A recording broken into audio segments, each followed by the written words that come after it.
Kinalampag po ni Senadora Risa Hontiveros ang Meta dahil sa naglipa na pa ring video ng naganap na school shooting sa Zamboanga. Muli tuloy inihirit ang social media ban sa mga menor de edad. Nagbabalik po si Mean Los Baños. Wala man dito physically ang Meta, nagko-call out ang komite sa kanila. You have to do better, no? Yung kalat nyo, yung basura nyo sa inyong powerful platform, linisin nyo. Huwag nyong iwan lahat sa CICC. Yan ang panawagan ni Senator Risa Hontiveros sa social media giant na Meta na may hawak ng Facebook at Instagram. Kalat pa rin daw kasi online ang video ng Ateneo de Zamboanga shooting. Ayon sa Cybercrime Investigation and Coordinating Center o CICC, pinatanggal na nila ito sa Meta. We encourage everyone, not only the committee but all our citizens, that they can report to us to CICC. Just give us the URLs, Madam Chair. If the committee can provide us the URL right now, we can relay it back to Meta so we can monitor if the post has been taken down. Isa pang malaking tanong ng Senadora, 14 minutes. Naka-live stream ang shooting bago na take down. Wala bang capacity ang CICC na ma-flag ka agad kapag may ganyang klaseng content na nila live stream, ma-take down within seconds or minutes? Paliwanag ng CICC, Once we have we reported and we had visibility on the video, we reported it to Meta. Tapos How many minutes into the incident na nagkaroon kayo ng visibility? visibility around mga 5 minutes. Tapos ni-report na ho kagad natin to sa mga platforms para i-take down ho.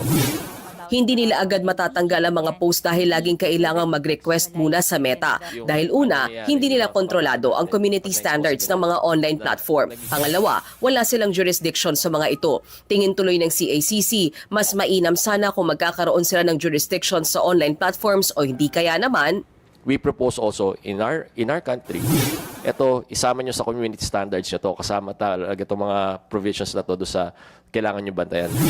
Samantala, muli namang nanawagan ng social media ban Senate President Sherwin Gatchalian. Sa kanyang pahayag, giniit ng senador na dapat ipagbawal ang paggamit ng social media sa mga minor de edad, partikular ang 15 anyos pababa. Naniniwala ang senador na malaki ang impluwensya ng social media para itulak sa karahasan ang mga kabataan. Kabilang sa inihain na Social Media Safety for Children Act o Senate Bill 2066 ni Gatchalian ang pagpapatupad ng safeguards tulad ng age at identity verification system.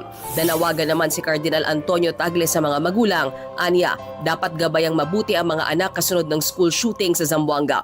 Mahalaga raw na palakasin ang ugnayan sa mga bata at huwag hayaang video games, cellphone at artificial intelligence o AI ang maging pangunahing gumagabay sa kanilang pag-iisip at pagkilos. Kung sa inyong hapagkainan, lahat kayo, mag-asawa, pati mga anak, ang tinitingnan cellphone at hindi ang bawat isa, wala namang puso ang AI.